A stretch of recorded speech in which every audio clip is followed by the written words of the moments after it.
Buenas tardes, amigas, amigos. Es un placer para mí estar de nueva cuenta aquí con ustedes en esta última sesión de esta ronda de este año 2021 sobre actualidades en bioética. Soy el maestro Eduardo Casillas, licenciado y maestro en bioética por el Ateneo Pontificio Regina Apostolorum de Roma, Italia, abogado y maestro en Derecho Constitucional y Administrativo por la Universidad de Guadalajara y doctorante en Derecho por la misma casa de estudios. Y en esta última sesión, amigas y amigos, si recordamos, si analizamos lo que hemos estado viniendo charlando en estas semanas, lo que hemos venido abordando, he tratado de hacer énfasis en que las sesiones, los temas, mejor dicho, tratan de llevar un hilo conductor, tratan de llevar una lógica, y en ese sentido es que abordaremos, no a manera tanto de resumen, pero sí a manera de regresar un poco a las bases de la bioética y revisarla sobre algunos de los, incluso algunos de los puntos que hemos ya también considerado, como la historia, como lo que tiene que ver con el consentimiento informado, la relación entre médico e industria, la clínica, la genómica, etc. Y desde luego empezando por la definición de la disciplina para recordar pues las bases mismas de lo que estamos tratando. En lo que tiene que ver, por ejemplo, con la infraestructura en bioética en nuestro país, que es un concepto que maneja el órgano rector, donde tuve oportunidad de colaborar por espacio casi de 2 años y medio en la Ciudad de México, que es la Comisión Nacional de Bioética. Y los dos principales, digamos, instrumentos de la bioética en nuestro país son los comités. Por una parte tenemos a los comités hospitalarios de bioética y por otra parte tenemos a los comités de ética en investigación que funcionan en aquellas instituciones, en aquellos entes, ya sean públicos o privados, donde se realice investigación con seres humanos. Entonces los comités de ética podríamos decir que son un instrumento muy útil para regular y mejorar la práctica médica, particularmente. Si nosotros hablamos de ética, podemos abordarla o concebirla desde dos ámbitos. Por una parte tenemos a la ética como moralidad y por otra parte podemos hablar de etos como costumbre o hábito.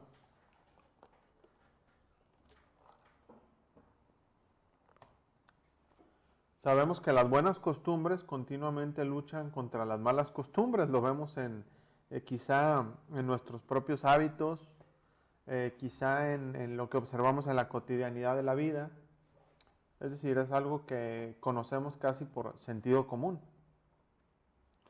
Decía Oscar Wilde que la verdad rara vez es pura y nunca es simple. Claro, para los que somos creyentes, para los que somos católicos, sabemos que la verdad sí es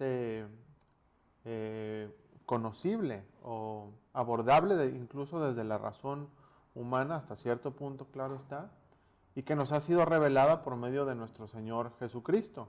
En ese sentido sí estaríamos en condiciones de hablar de una verdad pura. Pero decía Oscar Wilde que en el mundo humano, en el mundo cotidiano, la verdad rara vez es pura y nunca es simple. Vaya frase, creo que tiene un nivel de profundidad importante. No sé ustedes qué opinen, no sé si ustedes estén de acuerdo con esta acepción. Sería bueno conocer sus puntos de vista. Regresando, entonces decíamos un poco a manera, sí, de alguna manera de resumen, de síntesis de lo que hemos venido viendo desde este punto de vista, podemos hablar de los antecedentes históricos de la bioética para volver a tenerlos presentes. Antes del siglo pasado, el siglo XX, ya existía un intento de regulación de la práctica médica y salió en la importante publicación British Medical Journal de 1840. En este artículo de Mr. Warburton's Bill. Ustedes lo pueden checar en internet para mayor conocimiento, profundización en el tema, pero se enfocaba a la profesión médica. Ya desde entonces, en esta publicación, se abordaba desde esta óptica también la cuestión médica ética ya en 1910, la cuestión médico-legal también en este mismo año. En Nueva Zelanda se dio una publicación en este último sentido del aspecto médico-legal. Y estas, bueno, en cuanto a las bases mismas de la disciplina o los precedentes como tal de la bioética. Es decir, no es algo nuevo, no es algo recientemente surgido, digamos, como tema general o como tema específico, ya como disciplina, como subdisciplina, como la conocemos hoy, como la concibió Potter en 1971, sino que ya desde antes se había concebido de una u otra manera, se había vislumbrado a esta disciplina y se había, no por casualidad, ya insertado en el aspecto médico específicamente, ético, la relación entre ética y medicina, y también la cuestión médica legal. Si nosotros hablamos de ética e investigación, está este personaje también, Albert Neisser, como uno de los, aquellos que concibieron de alguna manera quizá no implícita la disciplina, pero sí como un personaje importante en la historia previa de la bioética. Ya que en lo que tiene que ver con el consentimiento del paciente, en 1891 el Ministerio del Interior de Prusia, lo que hoy es Alemania o parte de Alemania, emite un comunicado que prohibía a los presos con tuberculosis que se les administrara tuberculina en contra de su voluntad. Se intuía que esto era contra la ética más elemental, iba contra la ética más elemental, y entonces se da esta directriz ya desde finales del siglo XIX en Prusia. Mucho más recientemente, después de la Segunda Guerra Mundial, se dan los juicios de Nuremberg en Alemania. Los países vencedores, encabezados por Estados Unidos, la Unión Soviética y la Gran Bretaña o el Reino Unido, Inglaterra, enjuician de manera sumaria, de manera expedita, es decir, de manera muy rápida, a los principales capos, a los principales jefes que sobrevivieron y que pudieron ser localizados del nazismo. Se dan estos juicios de Nuremberg y se da cuenta el mundo, no sin horror, no sin espanto, de lo que ellos declararon. Estos principalmente eran algunos médicos científicos nazis, muchos de ellos, y declaran que era lo que ellos ejecutaban en los campos de concentración, en los campos científicos, y entre otras cosas se llevaron experimentos tales como sumergir, en este caso a los prisioneros, en su mayor parte judíos, sumergirlos en hielo, por ejemplo, sumergirlos en agua gélida, en agua helada, para darse cuenta, ellos iban tomando nota, hasta dónde el cuerpo humano es capaz de soportar el frío, por ejemplo. O también disecciones in vivo, en cuerpos, se abrían cuerpos humanos, desde luego sin anestesia, para conocer hasta dónde el cuerpo humano soportaba el dolor, por ejemplo. Entonces, son solo un par de ejemplos, pero ciertamente la ciencia humana avanzó, esto nadie lo podría negar, avanzó porque se obtuvieron datos duros que le ayudaron a la ciencia médica posteriormente a seguir avanzando, seguir progresando desde su campo de conocimiento. Pero por otra parte, estos datos se obtuvieron prescindiendo de toda consideración ética. Es decir, no se les pidió a los pacientes de ninguna manera o en ningún momento si estaban de acuerdo con lo que se les iba a hacer. Entonces, ciertamente hubo un avance científico, pero prescindiendo de toda consideración ética, bioética. Hubo personajes muy emblemáticos en este sentido, como el doctor Joseph Mengele, por ejemplo, uno de los principales médicos nazis, o el principal médico nazi, en aspectos como la eugenesia, por ejemplo, que significa el depurar la raza humana de alguna u otra forma. Podemos abordar la historia de la eugenesia ya desde 1894. 11 años antes se acuña el término por Francis Galton. En 1894 Mears realiza la vasectomía para el tratamiento de los excesos sexuales y los enfermos mentales. Por esos mismos años, algunos años después, la vasectomía eliminaría a los ebrios, imbéciles, perversos y también a los pobres, según Albert Ochsner. Para 1906, Castell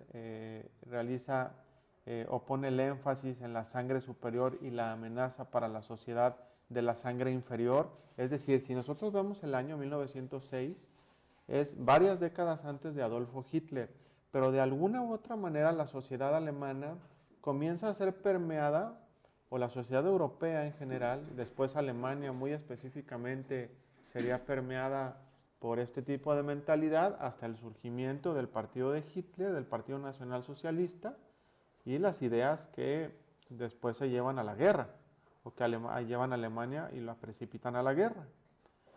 Para 1910 hay un libro del mismo James Ewing Mears, que es el problema del mejoramiento de la raza. Lo ven como un problema a abordar desde el punto de vista científico y algo que era necesario realizar, mejorar la raza. Para 1910 se funda la Oficina para el Registro de la Eugenesia en el estado de Nueva York. En 1911, Taussig, a los débiles mentales, alcohólicos, con enfermedades hereditarias y criminales, todavía no los podemos meter en cloroformo, afirmaba él, Taussig, pero podrían ser segregados y evitar su reproducción. Eliot, un año después, presidente de Harvard y vicepresidente del primer Congreso Internacional de Eugenesia en Londres. Y para 1926, Castell introduce el término eugenesia en la Enciclopedia Británica. Sin embargo, por instituciones muy importantes como por ejemplo la Universidad de Harvard, declina el 7 de mayo de 1927 estudiar este aspecto científico de la eugenesia, desde luego por aspectos éticos pues que saltaban a la vista. Esto mismo que estamos mencionando, que sale en el Times, en el New York Times, publicado. En ese mismo año, la autoridad aprueba esterilizar a los enfermos mentales. Y, bueno, posterior a los juicios de Nuremberg, que hablábamos hace un momento, posterior a la Segunda Guerra Mundial, se da el Código de Nuremberg, producto de esos mismos juicios, en el 47. 17 años después, es decir, para 1964, el mundo ya estaba un poco más, o ya se había sentado un poco el polvo de la Segunda Guerra, digamos, y se da la Declaración de Helsinki, en el seno de la Organización Médica Mundial, donde se dan algunas de las primeras directrices, sin duda son de las más importantes, cuando se habla de experimentar en el ser humano como sujeto de investigación, qué directrices son deseables siempre tener en cuenta, o algunas de las principales. Esta declaración de Helsinki se ha venido actualizando en Venecia en el 83, Hong Kong en el 89, Somerset West en Sudáfrica en el 96, algunas de las últimas son en Fortaleza, en el Atlántico brasileño, en 2013, y de tal manera que se va poniendo al día esta declaración de Helsinki. Sabemos también que los códigos, por cierto, la declaración de Helsinki los invito a consultarla en internet, la pueden descargar de manera gratuita y conocerla más a profundidad, ya que es uno de los documentos más importantes en materia de bioética. Ya habrá ocasión más adelante quizá de abordarla directamente. Les decía que los cambios de conducta requieren desde luego educación, pero también leyes. La educación es insuficiente para modificar la conducta, decían autores como Fielding, que fue director de salud pública en Los Ángeles, California. o que la legislación es más efectiva que la persuasión. Eso es algo que en lo personal yo condivido como abogado. El derecho, una de sus principales características es que hace obligatorio los preceptos que del derecho emanan como derecho formal. Las leyes, los artículos se vuelven obligatorios. Ya no son una invitación, sino una obligación que si no se cumplen, bueno, naturalmente llevan a una sanción. Puede ser del tipo penal, puede ser del tipo civil, puede ser del tipo administrativo, pero eventualmente habrá una sanción. En cuanto a la historia de la bioética, que la estamos abordando, desde luego el experimento de Tuskegee en el estado de Alabama, que duró 40 años, de 1932 a 1972, es decir, fue ya una parte importante del experimento, fue después de la Segunda Guerra Mundial, en el cual se les inoculaba a personas de raza afroamericana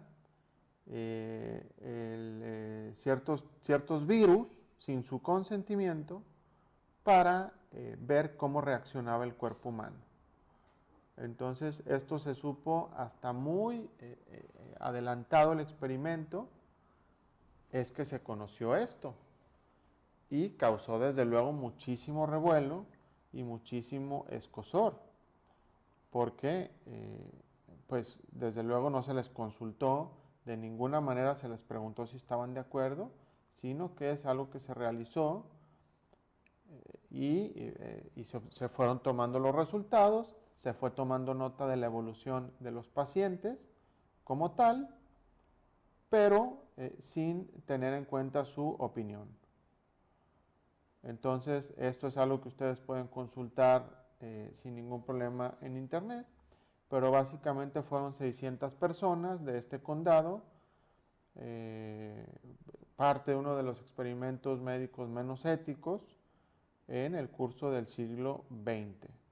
Fueron utilizados 600 trabajadores afroamericanos, para ser precisos, con la sífilis específicamente, con la sífilis y ver la evolución de la enfermedad. Pero no fue el único experimento. También en Guatemala, también después de la Segunda Guerra Mundial, es decir, ya se había llevado a cabo el juicio de Nuremberg del que hablábamos, ya sabía el mundo de los horrores de la Segunda Guerra Mundial, y sin embargo se siguieron llevando a cabo estos experimentos. En Guatemala, ¿qué pasó? En un grupo de sexoservidoras se les infectó intencionalmente una bacteria llamada Treponema pallidum como fuente de infección para prisioneros. Cuando el índice de transmisión disminuyó, se inoculó directamente a los prisioneros y a los enfermos mentales y se les ofrecían a cambio cigarrillos como incentivo para el estudio. Entonces, desde luego, esto cuando se conoció también causó mucho revuelo, mucha indignación y quedó registrado en la historia junto con el estudio de Tuskegee en Alabama, también con la sífilis, como uno de los actos más atroces, menos éticos, en el ámbito de la experimentación médica. Hubo artículos muy importantes, muy paradigmáticos, en el New England Journal of Medicine en el año 66, que es una de las publicaciones médicas más importantes, donde Henry Becher habla de la ética y la investigación clínica. Otros ejemplos históricos de estudios antiéticos pueden ser la prevención de la fiebre reumática con penicilina, para confirmar la utilidad de la penicilina contra el placebo, la de cloranfenicol en tifoidea, el ciclopropano y las arritmias, la circulación cerebral, por ejemplo, cuyo método y objetivo será conocer la tolerancia a la hipoxia cerebral. Si nosotros observamos, son experimentos que, bueno, más allá de los términos médicos, que habría que indagar específicamente en ciertos conceptos, pero pareciera que son muy loables o buenos para el avance médico, el avance científico. Sin embargo, aspectos como el consentimiento informado, que hoy por hoy es básico, fundamental, no fueron tomados en cuenta y por eso quedan en la historia como algunos de los principales estudios antiéticos. Por ejemplo, también para estudiar el coma hepático, la infectividad de la hepatitis, la inmunidad del cáncer, para desarrollar una técnica, por ejemplo, por medio de punciones cardíacas transbronquiales, para investigar el riesgo de muerte con cateterismos, biopsias hepáticas o anestésicos. Y de tal forma que la ciencia fue avanzando, ha ido avanzando, pero en no pocas ocasiones, entre ellos estos ejemplos que estamos platicando, pues no se tuvieron en cuenta aspectos bioéticos, aspectos éticos. Sabemos también, amigas, amigos, que la ciencia crea verdades por medio del método científico, pero no crea valores. Estamos en dos ámbitos diferentes. También sabemos o estamos en condiciones de afirmar que las verdades habitualmente son relativas y temporales. Claro, vuelvo a rebatir, estamos situados en el campo estrictamente científico. Desde el punto de vista de la religión podemos arguir otras cuestiones. Pero en el campo científico, por su misma característica humana, perfectible, las verdades obtenidas con el método científico normalmente son, o casi siempre o siempre son temporales, porque la ciencia sigue avanzando. Y en ese avance, en ese progreso, lo que hoy en día puede parecer irrefutable, el día de mañana puede no serlo tanto, porque otros avances científicos lo pueden poner en duda. Decía el Papa Pío XII que la ciencia no es el valor más alto al que otros valores se deben subordinar. La ciencia es, desde luego, un aspecto muy importante, un aspecto nodal, fundamental en el campo del progreso humano. Será su principal instrumento, la ciencia aplicada. Pero los valores, por otra parte, están en otro, pues en otro nivel, digamos, que deben ser también tomados en consideración seguramente de manera primaria, anteponerse a la ciencia. Si nos referimos al paciente terminal y a la muerte asistida, y hablamos de la legislación en este sentido, sabemos que el primer país donde se legalizó son los Países Bajos, Holanda, también conocida como Holanda, en el año 90. Después en Oregon, estado del noroeste de los Estados Unidos, en el 97. En Washington, en el 2009. La ley de voluntad anticipada en la capital de nuestro país, el 7 de enero de 2008, ya también está legalizada. Y bueno, es un poco en cuanto a historia de la legislación en este tema. Algunas publicaciones, por ejemplo, en New York Times, del 16 de enero del 73, donde se hablaba de la dignidad en la muerte y en la vida, por ejemplo. El suicidio asistido en los Países Bajos tiene una serie de requisitos, por ejemplo, que los pacientes deben de principalmente ser hombres, o generalmente son hombres, estadísticamente, mejor dicho. La edad promedio es de 72.8 años. El diagnóstico principal es cáncer, sin alternativas terapéuticas razonables de curación. Se adelanta la muerte natural en 3.3 semanas. La vida se reduce entonces de 72.8 a 72.7 años. Esto en cuanto a un promedio. Si hablamos de eutanasia, suicidio asistido y reducción de la supervivencia en ese país, en cuanto a menos tiempo de vida, menos de un día es para el 17% de los pacientes, de un día a una semana 42%, de 1 a 4 semanas 32% y de más de un mes es de 9%. Algunas estadísticas en cuanto a eutanasia y muerte asistida en ese país. Otras estadísticas en Bélgica, país vecino de este. Algunas de las causas de muerte asistida en clínica de fin de vida en Holanda, o las principales razones: el cansancio de vivir es el 6.8% durante el primer año de la clínica especializada en este tema. El sufrimiento psicológico es el 3.7%. Algunas de las publicaciones sobre este tema, por ejemplo, abajo a la derecha, tenemos el periódico Reforma, donde dice que aplicarán en el DF la ley del bien morir. Dijimos que se aprobó en enero de 2008, si recordamos. el derecho a vivir, el derecho a morir. Arriba del Reforma tenemos The Right to Die, de The Economist, y bueno, algunas de las portadas, por ejemplo, también de la revista Time, Cómo morir, How to Die, y bueno, eso nada más a manera pues de ilustración. Si nos referimos a países con mejor calidad de muerte, por ejemplo, si me permiten el término, están Inglaterra en el primer lugar, Australia, Nueva Zelanda, Irlanda, Holanda, los Estados Unidos y México en el lugar 36, según una serie de parámetros tomados por los colegios médicos. Las principales instituciones científicas en este ámbito tienen una serie de indicadores, de medidores, donde se permiten medir este tipo de cuestiones y hablar de calidad de muerte. Lo que tiene que ver la atención al paciente terminal durante el último mes de vida, podemos hablar de un deficiente control de síntomas que afectan la calidad de vida. En la institución académica es un 18.8%, en el hospicio de un 1.9% y así otras cuestiones que ustedes tienen ahí a la vista, como rayos X simples, especiales, quimioterapia o el cónyuge presente. Sabemos que otro de los aspectos en la etapa terminal es el exceso de medicamentos. Algunas estadísticas, por ejemplo, que entre el 17 y 62% continúan con un segmento de los medicamentos que se llaman estatinas, o hablar de que muchos pacientes se sienten mejor al suspenderlas. También tomar en cuenta que es difícil suspenderlos por temor a que el paciente se sienta abandonado.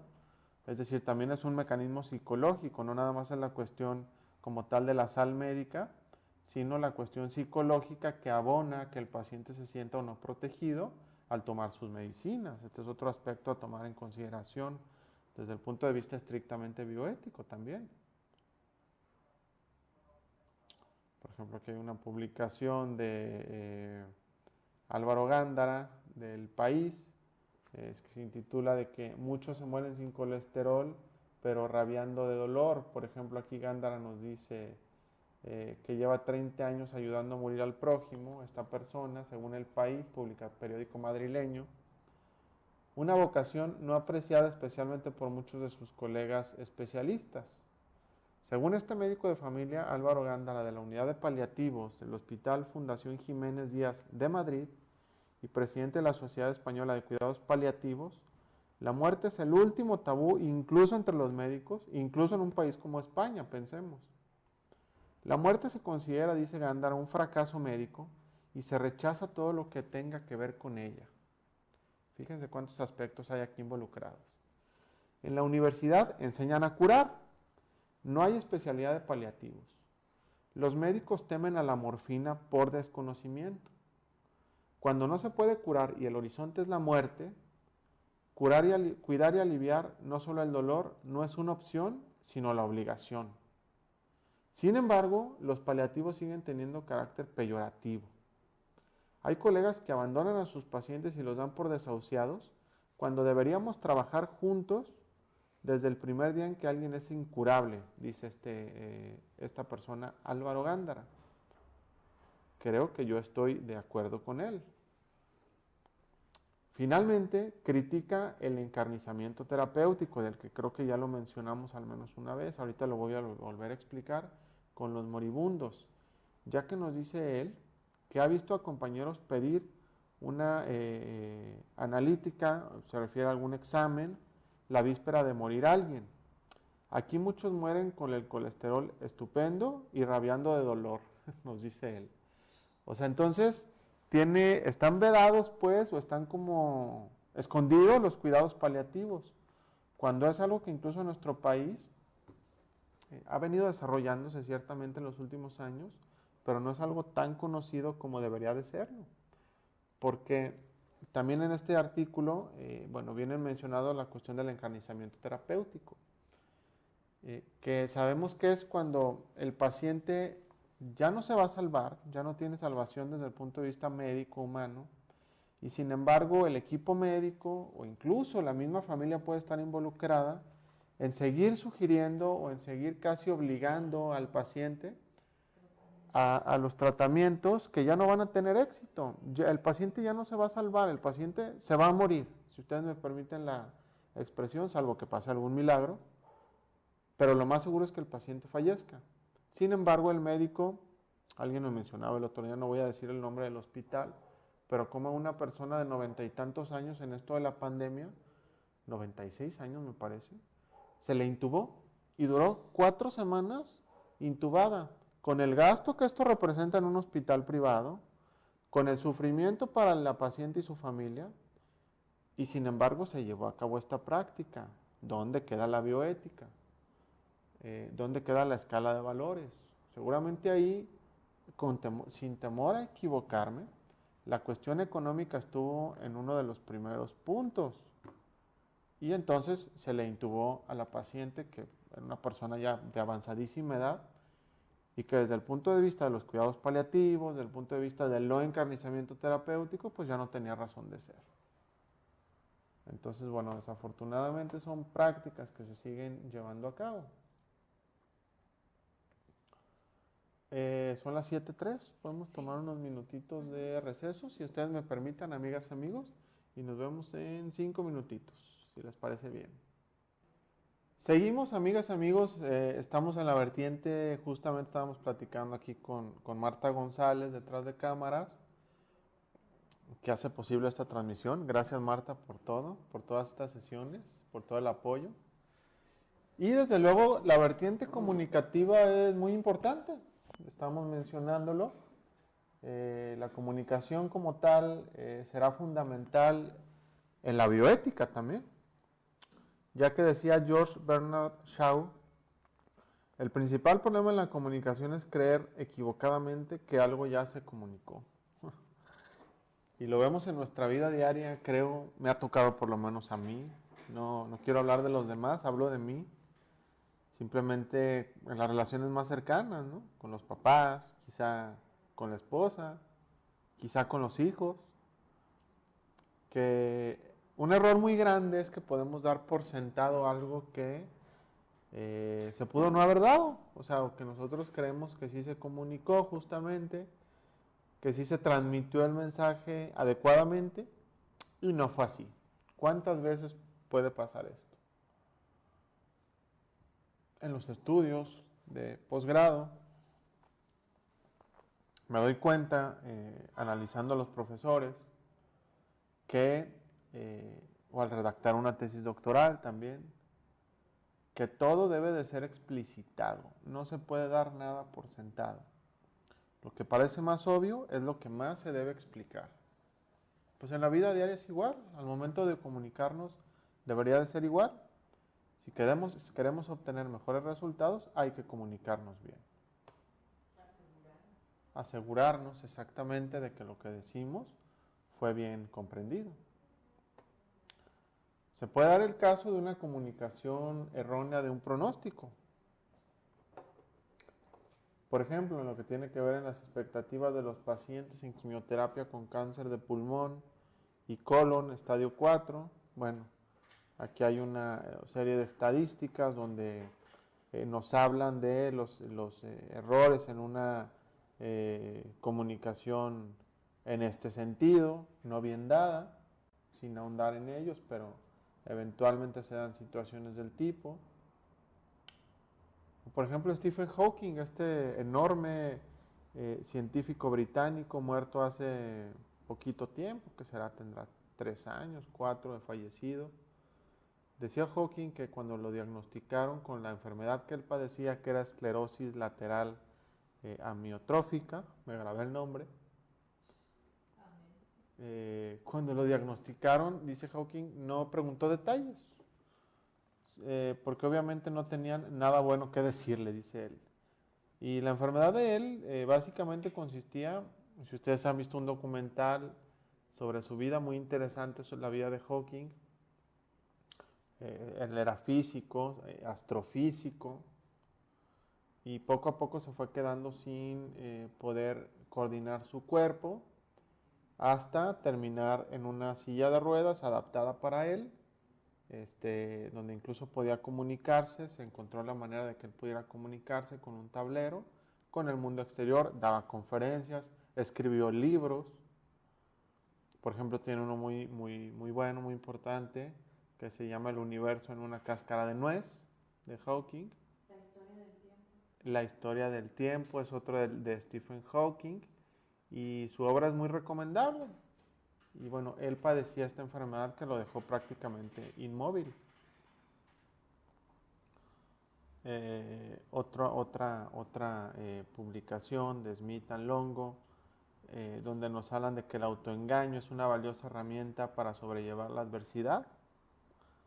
Pudiera parecernos o pudiera chocarnos la frase, pero lo cierto es que a veces así sucede, sobre todo en pacientes terminales, sobre todo en pacientes sin esperanza alguna de remontar su enfermedad, su fase crítica, pues se da este mecanismo psicológico o puede darse. La comunicación de un mal pronóstico puede también hacer pensar al paciente que el doctor ya no está de su lado. Cuando no es así, cuando el doctor, el médico, la mayoría de las veces o siempre está obligado a decir la verdad. Siempre estará obligado a decir la verdad. Pero el cómo decir la verdad y en qué momento decirla es lo que hace muy diferente una situación de otra. Lo que marca la diferencia.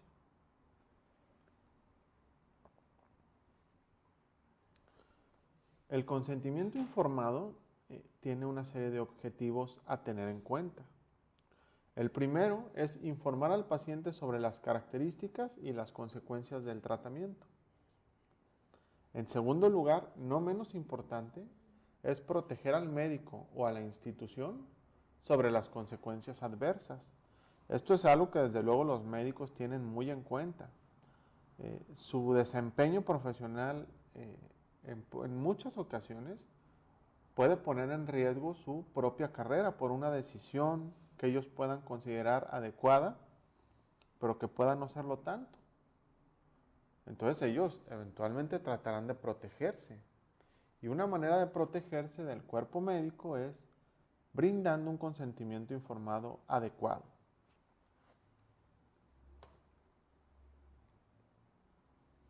Por ejemplo, en cuanto al significado de las palabras, también aquí tenemos una tabla en cuanto a los médicos y a los no médicos. No me detengo demasiado en ella, pero sí en lo siguiente, en lo que tiene que ver una interpretación a una probabilidad. Por ejemplo, si decimos, hay 30% de probabilidades de lluvia mañana. Se pueden dar muchas interpretaciones. Fíjense ustedes en esta frase tan simple. Se puede entender como que lloverá el 30% del tiempo. El 30% de un día son de 7 a 8 horas. Otra interpretación puede ser que lloverá en el 30% de la región. Otra más es que de 10 meteorólogos, 3 creen que lloverá. O que lloverá el 30% de los días que se pronostica. Entonces, si vemos en una frase tan elemental, se puede prestar aquí a 4 interpretaciones. Lo que decíamos, de tratar de ser lo más claros posibles cuando nos comunicamos. Máxime si nos encontramos con cuestiones de carácter bioética o con cuestiones donde tiene que ver la vida de por medio. Pero también en la vida cotidiana es muy importante.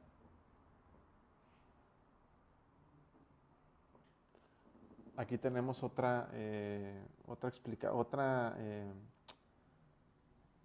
palabra que puede adoptar varios significados según cómo se la adopte. Por ejemplo, en una edición dominical del periódico Excelsior, decía que la venta de plazas es el cáncer de los sindicatos. Y en otra publicación dice que, aparece el cáncer como metáfora, en la cual dicha enfermedad es el eje de cómo de la familia, que es la novela más reciente de Paolo Giordano, un escritor italiano. El significado de las palabras también es muy importante en este ámbito. Por ejemplo, si hablamos de curación, nos podemos referir a erradicar la enfermedad de manera definitiva o simplemente a mejorar. Si estamos en un ámbito paliativo, terminal, también puede significar esto, mejorar. Si nos referimos a una respuesta al tratamiento, puede ser la reducción del temor en más del 50% de su tamaño, puede ser una mejoría nada más en los síntomas, sin que el temor desaparezca ni disminuya, o puede ser la curación, cuando escuchamos la respuesta al tratamiento, ¿no?, de boca de los médicos. Creo que es uno de los términos más socorridos por ellos. Puede significar muchas cosas, por lo menos tres, en esta gráfica, en esta lámina. Hemos escuchado, creo yo, el término metástasis, que es cuando el cáncer se expande en el organismo de las personas. Bueno, puede significar varias cosas. Un tumor en un sitio distinto al primario, en todos los casos, pero puede ser que el paciente esté invadido. ¿Cuántas veces hemos escuchado esto? Cundido, o sea, abarcado todo su cuerpo, o también desahuciado, con esta metástasis. Entonces, lo primero que tendríamos que quizá que preguntar al escuchar la próxima vez metástasis es saber específicamente, preguntar qué significa el término, a quien nos lo pueda explicar, es decir, a un especialista, y segundo, qué significa esto para el paciente. Otro término médico, la toxicidad, por ejemplo, de los medicamentos. Puede tener efectos adversos, puede tener efectos secundarios, molestias, incapacidad, o grados del 1 al 4. En cuanto a la toxicidad de las medicinas, por ejemplo. En cuanto a toma de decisiones médicas, la influencia del médico es igual o mayor que la del paciente en el 70% de los casos. Sabemos que quienes acudimos al médico lo hacemos con la confianza, casi como algo sobreentendido, en que el médico, como alguien que conoce su profesión, que es especialista, que sabe lo que hace, se supone que así es, suponemos que así es, nos va a brindar una solución para el problema que nosotros tenemos. De tal manera que su influencia es igual o mayor que la del paciente en el 70% de los casos. Los consejos que él dé o que él deje de dar van a tener este grado de influencia. Hay pacientes que saben lo que quieren y lo saben expresar. Hay pacientes que quieren que el médico tome la decisión y se lo dicen explícitamente. Hay pacientes también que saben lo que quieren pero no lo pueden verbalizar. Fíjense qué dramático. Puede haber casos así, de gente quizá con un nivel cultural no tan alto y que no esté en condiciones de expresar lo que realmente quieren. Puede darse una situación de estas. En estos supuestos, el equipo médico deberá de estar muy atento para poder descifrar lo que el paciente quisiera poder expresar. También hay médicos que creen saber lo que el paciente quiere y deciden sin preguntarle. Puede darse este supuesto. Un paternalismo médico a la vieja usanza. Deberemos estar atentos también como pacientes, desde luego. En cuanto a las opciones terapéuticas y el costo de las mismas, el costo del tratamiento, por ejemplo, en el cáncer es diferente en las etapas, en los diferentes tipos de cáncer. En cuanto al costo de las drogas e información al paciente, otros porcentajes también, si estuvieran subsidiadas, si no estuvieran subsidiadas. Por ejemplo, el médico informaría al paciente sobre nuevas drogas si estuvieran subsidiadas de un 72 a un 94% de los casos, y si no estuvieran subsidiadas de un 28 a un 41% de los mismos. Esto según un estudio llevado a cabo en Australia en el año 2005.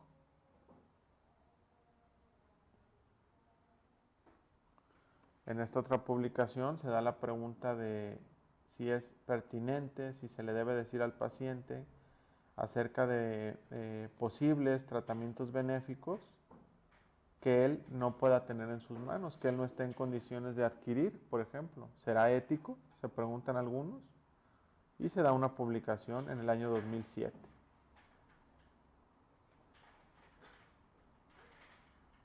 En el año 2014, en el New York Times, en el mismo orden de ideas, un artículo de Andrew Pollack,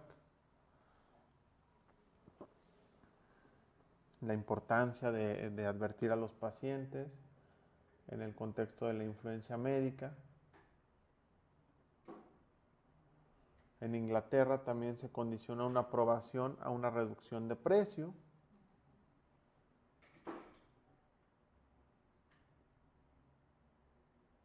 Por ejemplo, lo que tiene que ver con el cáncer de próstata y de los honorarios de acuerdo al tratamiento.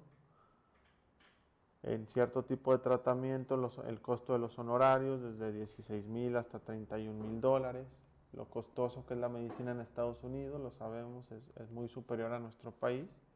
Incluso por eso hay gente que, hasta para estudiar la medicina, se vienen aquí a Guadalajara a estudiar a una de las universidades privadas, a la Autónoma de Guadalajara, lo voy a decir. Es muy socorrida también por americanos por los costos de estudiar la medicina en los Estados Unidos, por el sistema que ellos tienen en general, capitalista, del cual la medicina no escapa. Otra vertiente a tener en cuenta, desde luego, y que la abordamos en lo que tiene que ver en una de las sesiones pasadas, es la relación del médico con la industria. Cuando hablamos de la industria farmacéutica, por ejemplo. Es otro aspecto a tener en consideración siempre. Y a estar muy atentos como pacientes ante esta sinergia de médico-industria. Las relaciones entre instituciones académicas y la industria farmacéutica, por ejemplo. Hay 140 instituciones, incluyendo las 15 más grandes de Estados Unidos. El 67% de 688 jefes de servicio contestaron que se da una relación en este sentido. Y el 67% justamente tienen relación con la industria. Entonces es una relación de ida y vuelta, una relación muy conveniente desde el punto de vista monetario. En nuestro país se da este supuesto también en no pocas ocasiones. Y ahí la bioética deberá de estar muy atenta, dictando directrices por medio de los comités de ética de los que hablábamos, por medio de los comités hospitalarios de bioética que por ley deben de funcionar en nuestro país desde 2011, que se publicó un decreto en el Diario Oficial de la Federación. Todos los hospitales públicos, privados o sociales de nuestro país deben de contar con un comité hospitalario de bioética.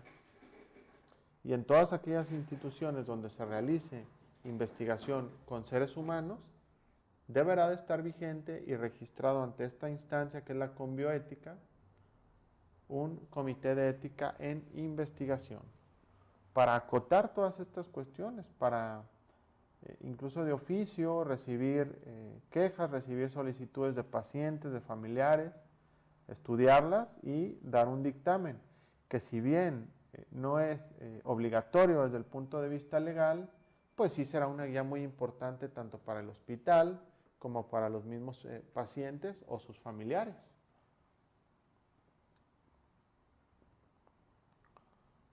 Bueno, algunas otras estadísticas que vienen por ahí, algunos ejemplos editoriales en este sentido, de grandes publicaciones. Hemos puesto al New England Journal of Medicine o al British Medical Journal, es otra muy importante. Lancet es otra muy importante publicación médica, donde incluso ahora con la pandemia los principales avances científicos ahí se han publicado.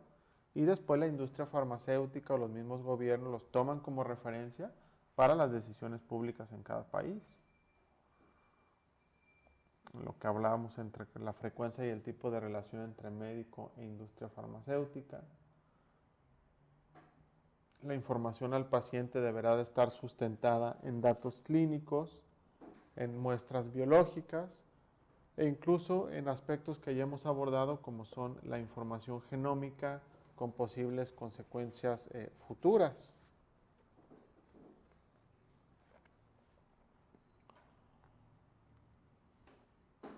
Entonces, los comités de ética participan en la regulación de la práctica médica y también en la investigación.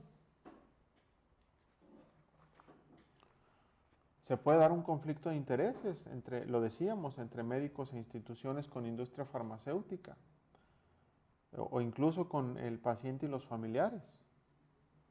Entonces, los comités de ética, como nos decíamos, son los entes autorizados, los entes que la legislación prevé, la Ley General de Salud prevé, que funcionen en las instituciones donde se investiga con seres humanos para dictaminar tanto los protocolos de nuevas investigaciones, por ejemplo, farmacológicas, técnicas de investigación científica también. El comité evaluará esta situación y dará su opinión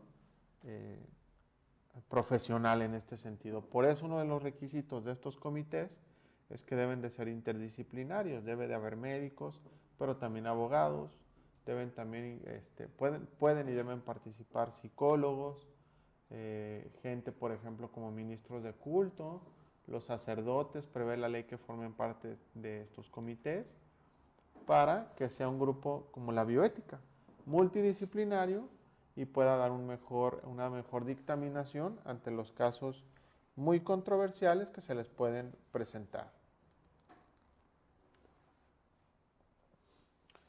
Y bueno, en este sentido será importante regresar a los viejos principios, los hemos ya mencionado, como el de responsabilidad, el principio de precaución, el principio de autonomía, el principio de justicia.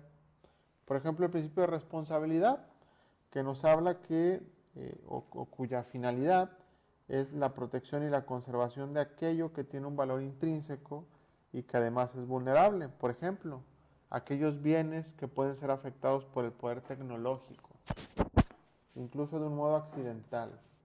Los objetos de la responsabilidad pues serán las personas, los seres humanos en general, los seres vivos sintientes en general, las especies naturales, los ecosistemas y la naturaleza. La responsabilidad entonces es tanto personal como social y se extiende en todo el espectro temporal, es decir, hacia el pasado y hacia el futuro, desde luego en el presente también. Abarca el deber de preservar los bienes tecnológicos adquiridos por la humanidad, los cuales constituyen un patrimonio universal. A la vez, un bien común, la diversidad tecnológica, la cual está amenazada por las patentes de las que hablábamos la sesión pasada, si ustedes recuerdan, y por el sistema monopólico y privatizador del mercado. Esto en cuanto al principio de responsabilidad. Otro principio importante será el de precaución, que puede ser planteado de la siguiente manera. Es un conjunto de medidas que tienden a modificar, suspender o retirar un sistema o acción tecnocientífica cuando éste implica la posibilidad de un daño inaceptable para el medio ambiente o para la sociedad, aunque no exista certeza científica suficiente y pruebas contundentes de ello. Y si el posible daño es irreversible, expandible a gran escala, incalculable o posiblemente mayor al beneficio proyectado. Y sin embargo, vemos que este principio muchas veces no aplica. Pensemos, amigas, amigos, en el ámbito científico en general, en lo que son las armas nucleares. Las armas nucleares no deberían existir por el riesgo que implican de nosotros mismos autodestruirnos. Por un error de comunicación se puede dar una guerra nuclear. Básicamente así lo podríamos resumir. Otra vez, la comunicación y su importancia.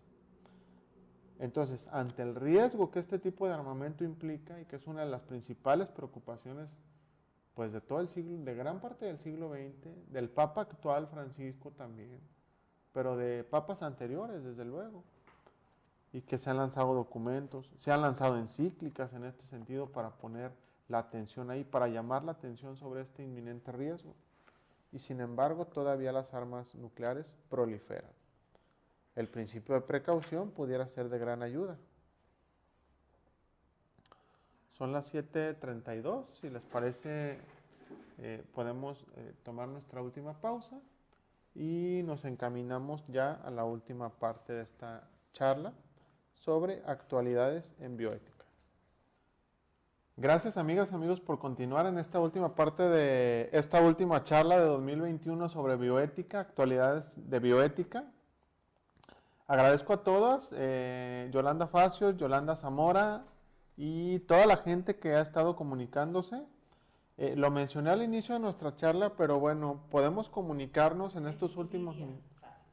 Lidia Facio, me dice Marta, perdón, Lidia Facio, y gracias a todos quienes están pendientes esta tarde y todas. Si tienen algún comentario, duda, aclaración, sugerencia, querella, queja, todo es bienvenido para enriquecer el diálogo, para hacer una charla de ida y venida, como siempre lo dije.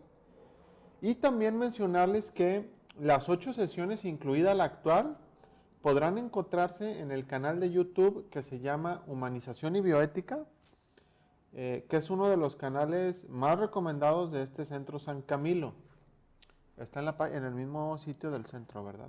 En el canal de YouTube del Centro San Camilo, ustedes pueden irse a la sección de Humanización y Bioética. Hay canales y ahí encuentran Ajá, hay diferentes canales y uno de ellos es Humanización y Bioética y ahí estará disponible el material de estas 8 sesiones sobre actualidades en bioética para su consulta posterior. También había quedado pendiente que les dijera yo el título sobre la moralidad del uso de algunas vacunas, si ustedes recuerdan, por la manera en que fueron producidas algunas de ellas, incluso con material humano, con material embrionario, inclusive. Y la nota es la siguiente, el título es el siguiente,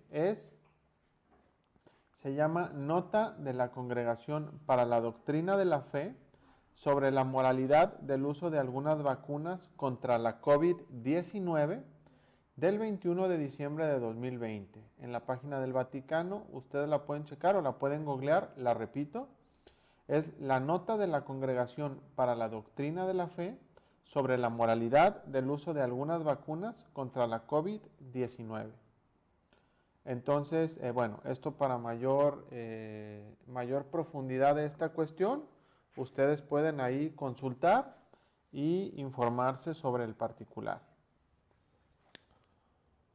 Entonces, bueno, decíamos de los principios y la importancia de los mismos en la bioética.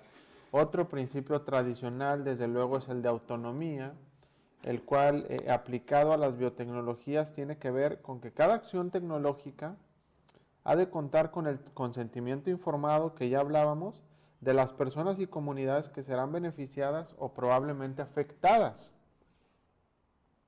Este principio de autonomía supone conocer y evaluar con prudencia, con frónesis, que decían los griegos, este término de frónesis, prudencia en nuestro idioma, los efectos de los sistemas tecnológicos para determinar si los juzgan convenientes para sí mismos y para sus comunidades. A la vez, pide poder ejercer el disenso individual ante cualquier resolución social o comunitaria sobre un sistema tecnológico que sea materialmente posible y que no afecte los derechos de los otros. El principio de autonomía desde la bioética postindustrial en la que nos encontramos implica acordar una serie de políticas ante las biotecnologías emanadas de una ética cívica o ética mínima. Hablábamos de civismo la vez pasada, de la importancia de la educación cívica también, como buenos ciudadanos, más que como buenos católicos o como creyentes, como buenos ciudadanos. ¿Cuánto se ha perdido esto? Lo podemos ver en la manera como manejamos las personas muchas veces, deja mucho que desear. Falta de educación vial, falta de educación cívica. Emanadas entonces de una ética en este sentido, ante las cuales el individuo podrá o no estar de acuerdo y otorgar su consentimiento o no, o pronunciar su disenso manifestado como objeción de conciencia. otro término muy importante en la bioética, otro aspecto muy importante en la bioética y que justamente en estos días se debate, por ejemplo, en la Suprema Corte. Se está tratando de llegar a acuerdos sobre qué significa o qué alcances puede tener la objeción de conciencia, por ejemplo, en la Ley General de Salud. Hasta dónde los trabajadores de la salud que están en contra de ciertas prácticas, como por ejemplo el aborto, en instituciones públicas, pueden anteponer sus creencias personales a ejecutar este tipo de prácticas en instituciones públicas. Esto es algo que está en debate en la Suprema Corte de Justicia de la Nación. Otro principio importante será el principio de justicia. Sabemos que la justicia es el medio por el cual el ser humano puede llegar a vivir bien dentro de la comunidad humana, de la cual el derecho se ocupa también principalmente. El objeto de ser del derecho es regular la conducta humana en sociedad. Es uno de sus principales objetivos. Es la virtud, la justicia de la sociabilidad humana o de la ciudadanía, en cuanto ordena al ser humano al bien común. Como principio, la justicia tiene que ver con el imperativo categórico kantiano de Immanuel Kant, cuya primera formulación dice, obra, nos dice Kant, como si la máxima de tu acción debiera tornarse por tu voluntad ley universal de la naturaleza. Repito, obra como si la máxima de tu acción debiera tornarse por tu voluntad ley universal de la naturaleza. Solo la justicia puede convertirse en ley universal. La injusticia no podría ser universalizable, a menos que se accediera a la destrucción de unos y de otros, cosa que obviamente es absurda. El principio de no dañar encuentra en este principio de justicia su fundamento. Tiene que ver también, y es una cuestión bioética por excelencia, que el principio de justicia se relaciona directamente con la con la no maleficencia, y con la beneficencia. Ser justo es ante todo no hacer daño, no obligar, pero también implica el deber de hacer el bien, de ver por el otro, si lo vemos en positivo. Sin embargo, la justicia tiene que ver específicamente con los terceros, es decir, con la sociedad. La justicia sale de la relación privada y pone de frente a otros, al Estado, a las instituciones, a los jueces, a las empresas mercantiles, etc. De esta manera, la no maleficencia y la beneficencia adquieren un rostro social, es decir, la justicia. Al principio de justicia distributiva, eminentemente bioético también, le corresponde equilibrar o contrapesar los derechos de autonomía con la finalidad de nivelar los desajustes y desigualdades que provocan los sistemas industriales mercantiles. También le corresponde organizar la adecuada distribución de los bienes tecnológicos, o por ejemplo en nuestros días de pandemia, de las vacunas. Una adecuada distribución de las vacunas no debiera de privar el interés de las empresas farmacéuticas sobre el bien común, y sin embargo es algo que no se ha logrado destrabar. Hablábamos de las patentes, de su intento de liberalización para que se puedan producir en todo el mundo, no nada más en los grandes centros tecnológicos. Pero es algo que al día de hoy no se ha logrado todavía consensuar, porque eventualmente está privando el interés mercantilista. Otra vez aquí hace falta el principio de justicia.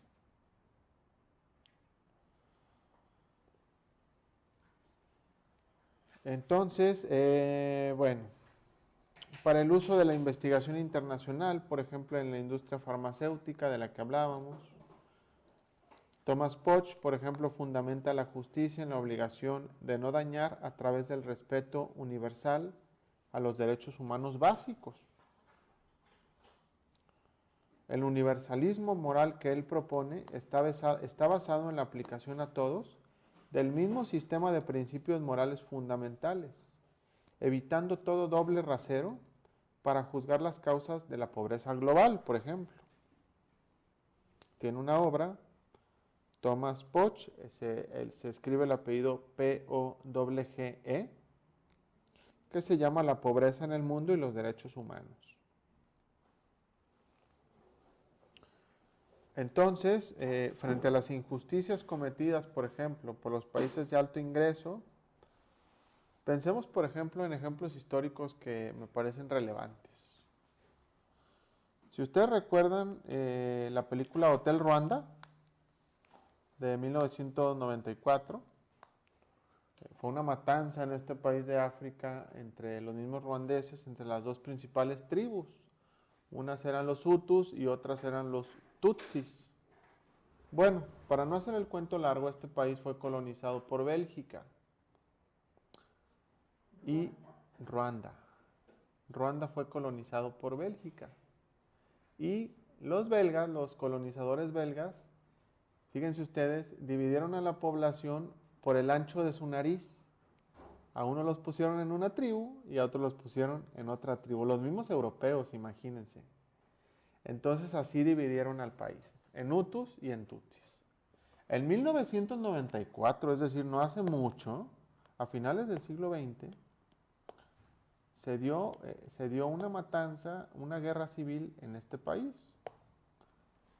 Muy cruenta, incluso hay películas, hay una película que se llama justamente Hotel Ruanda sobre este tema, basada en hechos reales. Este ejemplo lo pongo por cómo, desde Europa, con una mentalidad extranjera para este pueblo africano, se dividió al país en unos y en otros, y después se dieron consecuencias trágicas, inimaginables, por esta misma división. Otro ejemplo puede ser, amigas, amigos, vuelvo a reiterar que si alguien tiene algún comentario, observación, quiera añadir algo a lo que se está exponiendo, es bienvenido. Otro ejemplo puede ser la división de las fronteras entre China y la India, por ejemplo, en el Himalaya, donde está el Everest. Esto lo hicieron los británicos en Inglaterra, agarraron un mapa literalmente, lo pusieron en un escritorio y hicieron una división. Entonces esta frontera que está entre China, la India y Pakistán se sitúa en una región que se llama Cachemira. Y sucede que la India y Pakistán tienen los dos países armas nucleares y que tienen un diferendo sobre sus fronteras. Por unas fronteras que fueron puestas de manera arbitraria por Inglaterra hace varias décadas. A esto voy porque no se respetó el principio de justicia. Las potencias coloniales en ese entonces tenían sus propios intereses, hicieron las divisiones que mejor les parecieron en pueblos que ellos conquistaron y subyugaron, y se dieron consecuencias muy trágicas posteriormente. Entonces, frente a este tipo de injusticias, se propone una serie de medidas que podrían contravenirla, ofreciendo varios cauces de acción al alcance de la mano. En lo que tiene que ver con la industria farmacéutica, este autor propone una reforma basada en los bienes públicos y consiste en reglas que facilitan transacciones entre creadores y compradores. Permiten que los primeros se beneficien al aumentar el número de compradores y los segundos reduzcan el número de enfermedades tratables, a través de los nuevos productos. Otro tipo de ejemplo sería el de la beneficencia pública, por ejemplo, que implica maximizar los beneficios públicos generados con las biotecnologías e impedir el daño social que se pueda causar. Otro ejemplo es la administración responsable, que se refiere a la necesidad de los ciudadanos y sus representantes de pensar y actuar colectivamente para el mejoramiento de todos. Otro será la libertad intelectual y la responsabilidad, partiendo de la necesidad de promover la creatividad científica y la libertad intelectual,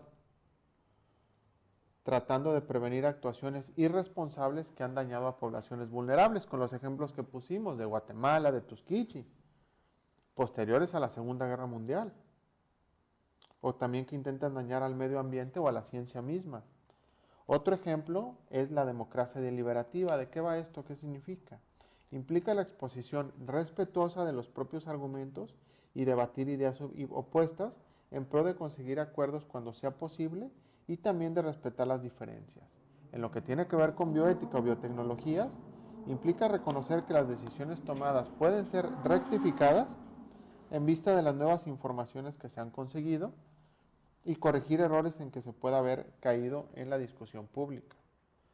Y desde luego está la justicia y la equidad, que se refiere a la equitativa distribución de beneficios, cargas y riesgos entre todos, tanto a nivel nacional como global.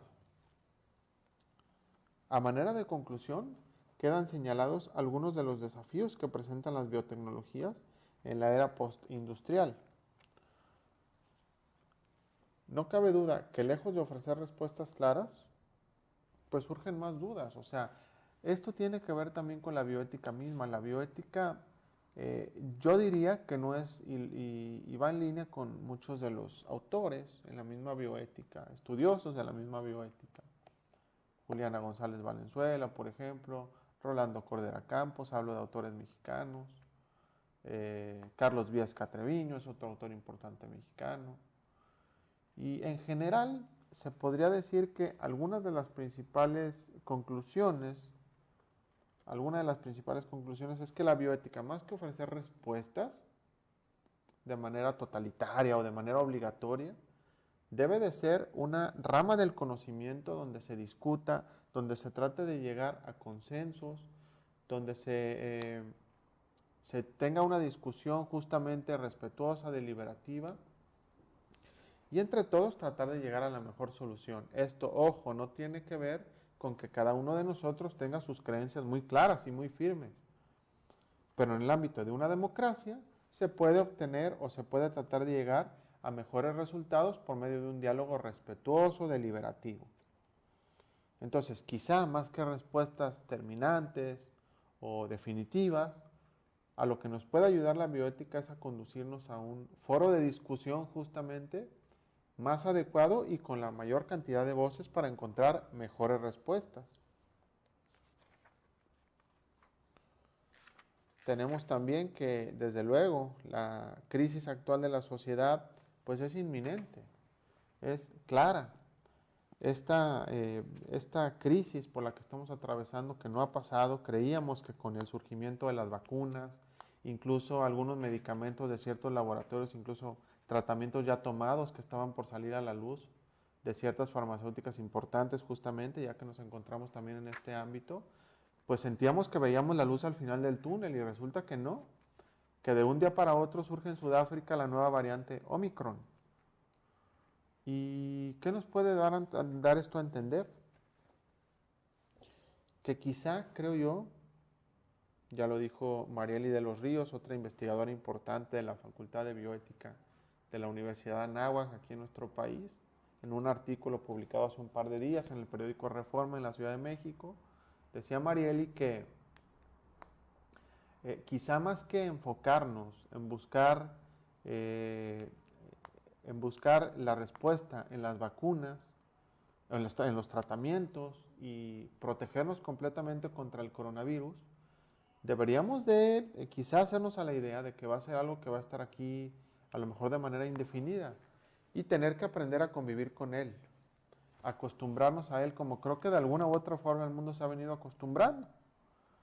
Pero sobre todo, ser conscientes de que somos parte de la naturaleza, de que no estamos por encima de ella y de que como lo vimos en sesiones como la que ustedes recuerdan, la genética, en cuanto al porcentaje de carga genética que compartimos con las demás especies o con nuestros familiares más cercanos, como cierto tipo de chimpancés, somos parte de la naturaleza.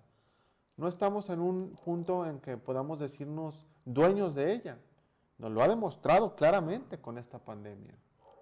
Como un ente microscópico que ni siquiera tiene la cualidad de ser vivo, porque nada más reacciona con el ser humano, ni siquiera llega a bacteria, es capaz de trastocar el mundo y literalmente ponerlo de cabeza. Creo que eso nos debería llevar a la humildad. Es a lo que también nos llama el Papa Francisco. Y sin embargo, creo que el mundo está reaccionando tarde ante esto. No científicamente. Científicamente se han dado importantes avances como el lanzar a la luz varias vacunas, no una, en menos de un año, en 10 meses, creo que fue el tiempo promedio. Pero ¿y la crisis de valores? ¿La crisis bioética? ¿Qué es esto de la nueva normalidad? ¿Realmente hay nueva normalidad o estamos regresando a lo mismo? Creo que valdría la pena planteárnoslo una y otra vez.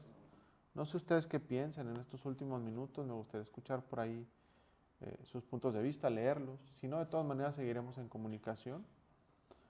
Pero creo que la principal lección que nos deja incluso esta nueva variante de Omicron como humanidad, o que debería dejarnos, es justamente esta.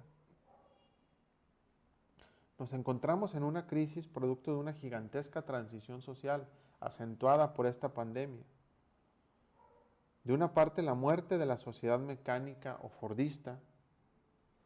Nada menos ayer yo iba a un supermercado y me sorprendió el ver que en ciertos cajeros automáticos ya no hay personas, que tú ya puedes poner tus cosas y pagas.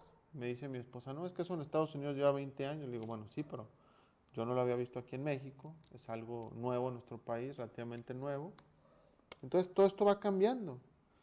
Y de otra parte, el surgimiento potencial de la sociedad del conocimiento, la informática también. Estas crisis de transición han ocurrido en el pasado, no es algo nuevo, como por ejemplo cuando se dio la transición del feudalismo o de la vieja Edad Media al capitalismo.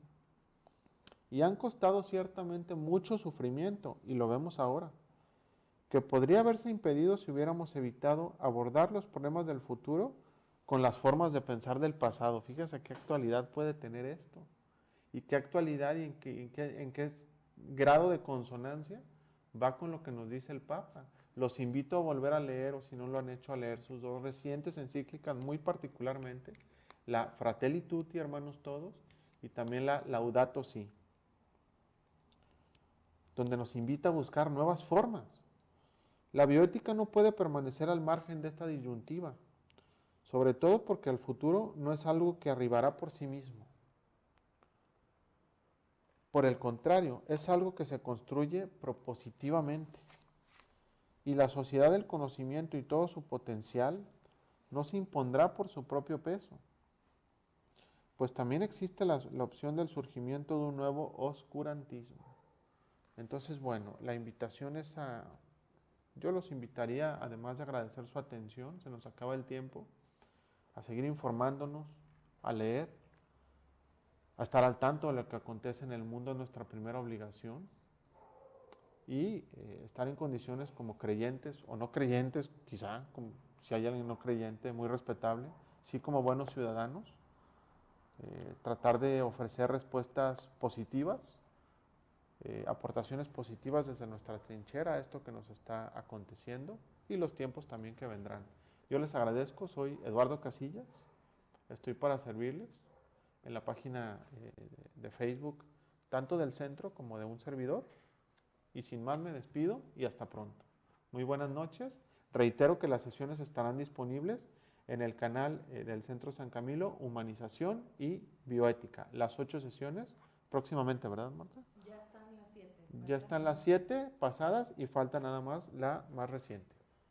Hasta pronto y muy buenas noches.